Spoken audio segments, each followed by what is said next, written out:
लेकिन यह गृहस्थ आश्रम ऐसा है कि हम लोग गृहस्थी के नियमों का पालन करें, अपना कर्तव्य करें, तो हमारे लिए यही योग है। अर्थात योगाभ्यास करके, साधना और भक्ति करके जोगी लोग जो गति पाते हैं, हम लोग गृहस्थी में अपने धर्म का पालन करके उसको पा लेंगे। यह सिद्धांत है वास्तव। आज भी देखिए, हम लोगों से कोई पूछते हैं कि महाराज जी हम कितना भजन करें, हम गृहस्थ हैं, तो गृहस्थों को कम से कम भजन बताया जाता है। ठीक है, आपके जिम्मे और भी बहुत से काम हैं, इसलिए आप इतना कर लीजिए, इतना कम से कम कीजिए, कम से कम 3 घंटा भजन कीजिए या 6 घंटा कीजिए, ऐसे कीजिए, बताया जाता है। यही योग है। इसे यह नहीं समझना चाहिए कि गृहस्थ योगाभ्यास नहीं कर सकते हैं। योगाभ्यास का अर्थ है जप करना, हरे कृष्णा कृष्णा कृष्णा हरे हरे, हरे राम राम हरे हरे। परंतु यह बात निश्चित है कि और जो योग हैं उसे गृहस्थ लोग नहीं कर सकते।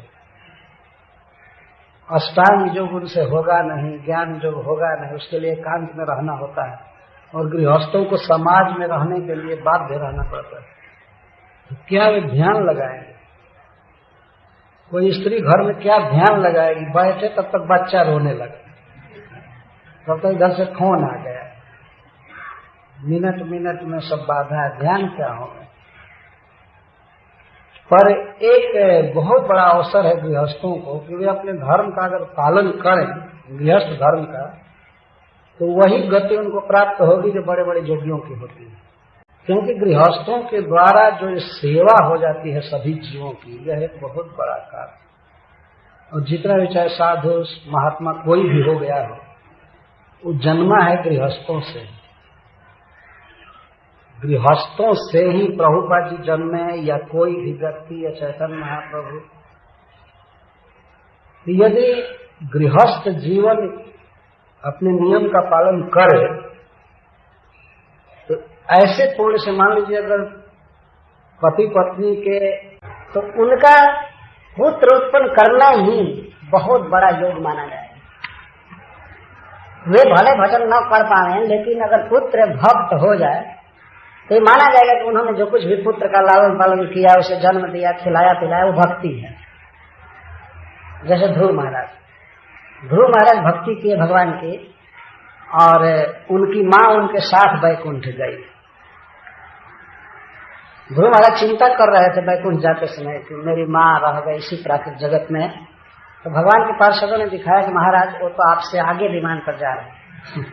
तब ध्रुव महाराज को संतोष हुआ। ठीक, तो ध्रुव जैसे भक्त को जन्म देने के कारण सुनीति भगवान के धाम में गई, और बाद में प्रियव्रत महाराज, उत्तानपाद महाराज भी गए भगवान के धाम में। भागवत में लिखा गया, 2 स्कंध 7वें अध्याय।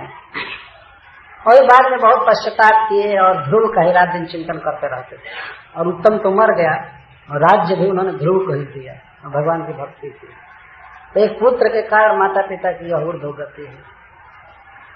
और भी कई कारण हैं। जैसे मान लीजिए गृहस्थ है, नहीं उससे बहुत भजन हो रहा है, लेकिन भगवान की सेवा कर दिया, वैष्णव की सेवा कर दिया, दीन दुखी की सेवा किया, तो सेवा उसकी उन्नति कर देता है, उसको उठा देता है। कश्यप जी जो ये शब्द बोल रहे हैं, जब योगो ययोगी नाम, हम लोग अयोगी हैं, हम लोग योगाभ्यास नहीं कर पाते हैं, लेकिन यदि गृहस्थी के धर्मों का ही केवल पालन करें आसक्ति पूर्वक भी, तो हम लोगों को योगाभ्यास का फल मिल जाता।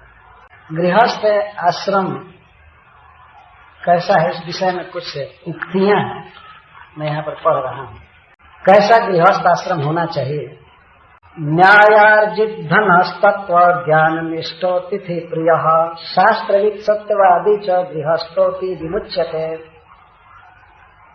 न्याय से अर्जित धन हो किसी गृहस्थ के, किसी को दुख देकर नहीं, सता करके नहीं, नेक कमाई हो, न्यायार्जित धन हो, और इसके साथ ही साथ तत्व ज्ञान में निष्ठा हो उस गृहस्थ की, मतलब भगवान की भक्ति में निष्ठा हो, और अतिथि प्रिय, वह अतिथियों का स्वागत करने वाला हो, शास्त्रवेत्ता हो, और सत्यवादी हो तो वह गृहस्थ भी मुक्त हो जाता है। गृहस्थों की विमुच्यते, ये ऑफिस शब्द से लग रहा है कि गृहस्थ जल्दी मुक्त नहीं होते हैं लेकिन अगर ऐसा हो तो वे भी मुक्त हो जाएंगे।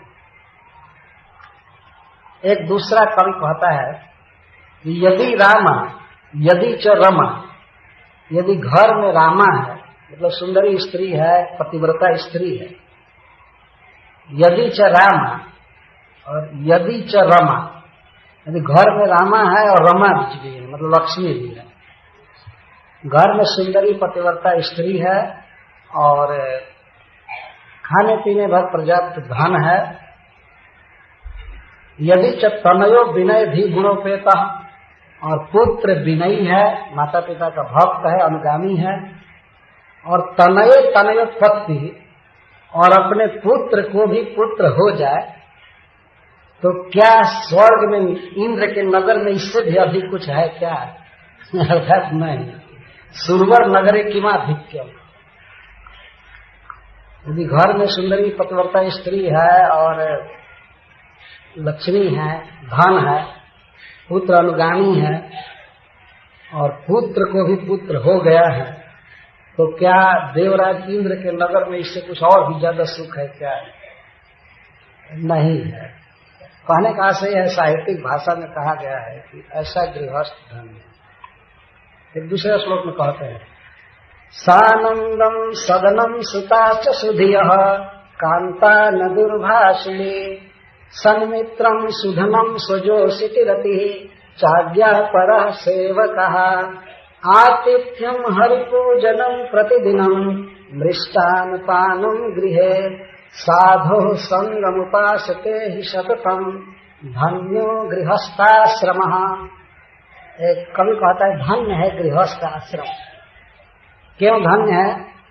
दिशानंदम सदनम, यदि घर सब प्रकार की सुख की सामग्री से युक्त है और सुताश्च सुधिय, जितने पुत्र हैं सब सुंदर बुद्धि वाले हैं, माता पिता के अनुगामी हैं, ईश्वर के भक्त हैं, कांता न दुर्भाषिणी, और यदि अपनी पत्नी कठोर बोलने वाली न हो अर्थात मृदु वचन बोलने वाली हो, सन्मित्रम, मित्र अच्छे हो, सुधनम, धन बहुत अच्छा है, स्वजोषिति रति, और अपने ही पत्नी से केवल प्रीति हो, और आज्ञा परा सेवका, और सेवक सब आज्ञा मानने वाले हैं, आतिथ्यम, जहाँ अतिथियों का सत्कार होता है, हरि पूजनम प्रतिदिनम, जिस घर में भगवान की प्रतिदिन पूजा होती है, और मृष्टान पानम गृह, और घर में खाने पीने के लिए अच्छी सामग्रियां हैं, सुखद भोजन मिल रहा है, और साधो संग उपासते, और वह गृहस्थ यदि साधु का संग कर रहा है